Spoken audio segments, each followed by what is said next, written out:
Ahmedabad airport પરથી મોટા સમાચાર છે। મોટી દુર્ઘટના ટળી છે। એર ઇન્ડિયા અને ઇન્ડિગોના 2 વિમાન સામે આવી ગયા હતા। જી હા, બંને વિમાન એક જ ટેક્સી વે પર આવી ગયા હતા। એટીસીની સતર્કતાથી આ બંને વિમાનોને સમયસર રોકી લેવામાં આવ્યા। બંને વિમાનો વચ્ચે અંદાજે 200 મીટરનું અંતર જ બાકી રહ્યું હોવાની પણ વિગતો છે। એર ઇન્ડિયાએ ભૂલથી ખોટી દિશામાં વળાંક લીધો હોવાનું સ્વીકાર્યું છે।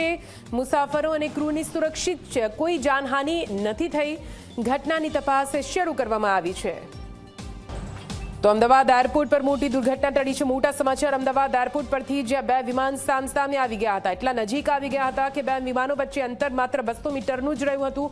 એર ઇન્ડિયા અને ઇન્ડિગોનું વિમાન સામે ટેક્સી વે પર આવી ગયા હતા। ટેક્સી વે એટલે કે રનવે સુધી પહોંચવાનો રસ્તો। રનવે સુધી પહોંચવા માટે પ્લેનને ટેક્સી કરીને લઈ જવાતું હોય છે અને તેના માટે એટીસી સતત દિશા નિર્દેશ આપતું રહેતું હોય છે।